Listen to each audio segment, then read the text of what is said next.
public segment tonight denying Hillary Clinton the presidency. It's widely expected she will run on the Democratic ticket in 2016. Recent Fox News poll says 49% of Americans have a favorable view of Mrs. Clinton, 45% unfavorable. And overwhelmingly, she's a choice of Democrats to run. 69% want her to do that. Just 14% support Vice President Biden.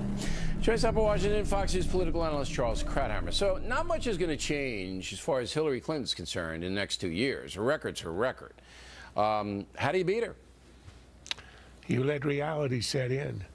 I think the Democrats will surely nominate her if she wants it. It'll be a coronation. But I think if you look at how the polls have narrowed over the last few months, I think, what did you say, 49 to 45? That's a pretty narrow range. We're still 2.5 years away. You know, I think the reason that people have this fuzzy picture of her, the name Clinton, the 90s, very good time, peace and prosperity, they don't remember anything particularly bad.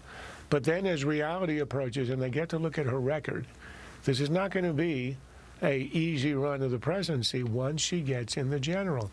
And when they look at her record, they began to examine the real Hillary and the real achievements, the lack of achievements, I would say. Then she's going to be up against a real race. All right, let's go over the achievements that Mrs. Clinton has on her resume. And I hold in my hand those achievements. As Senator for New York, she co-introduced legislation to increase the size of the Army. So she will be able to run as a fairly tough foreign policy person, correct? No. And I think it doesn't really matter if she co-sponsored a bill to increase the size of the Army. That doesn't count. What counts is what she's known for. What counts is what she has just finished doing. What counts is how she is addressed now, Madam Secretary.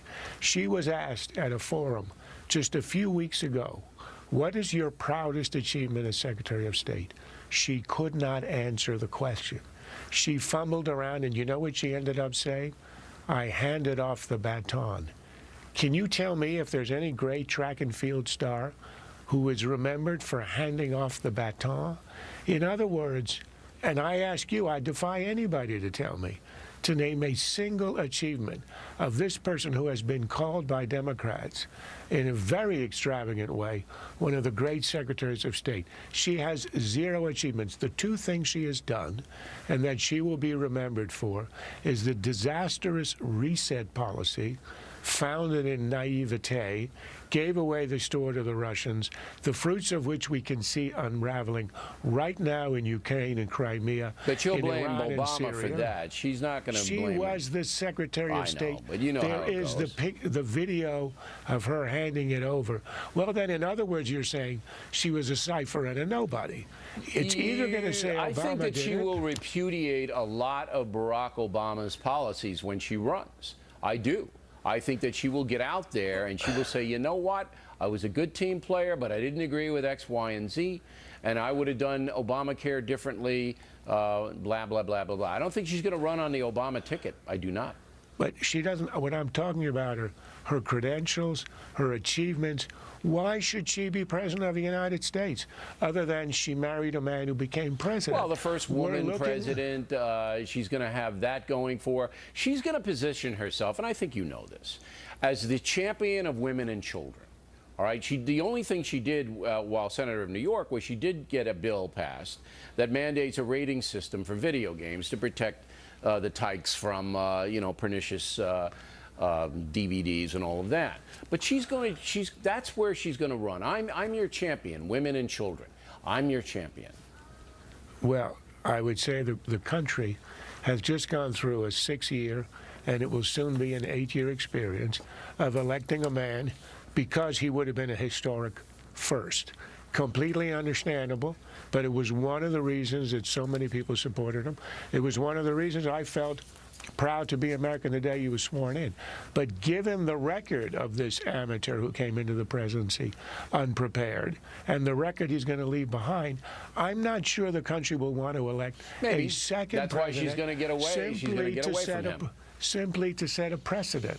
Now, how much will Bill be, in your opinion, at her side and basically, listen, maybe I'm not the smartest guy, but he is, and he did it for 8 years, and he's going to be the co-president?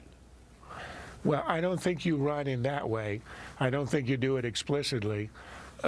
Bill is the one who said when he was running 2 for the price of 1 that she would be a co-president. She doesn't have to say it. All she has to do is to make a speech with him standing with a beatific smile on his face looking at her, and everybody will know. Because that's going to be a factor. You get one. But it's not so much that Clinton will be involved in her presidency. It is that he radiates, he reflects. The 90s, which were a great decade for the country, it was in between the Cold War on the one hand and 9/11 on the other. But that's a plus for her, though. It is absolutely a plus. And he's going to be the attack dog, too. Whoever goes after her, he's going to be the one that fights back. I'm trying to say that all she's running on is the reflected glory of the 90s and zero achievements on her part. And that will be a problematic legacy on which to run, because the 90s are over. You don't have to be a genius to figure out how to run against her. Reset, Benghazi, reflected glory. That's how you attack it. All right, Charles.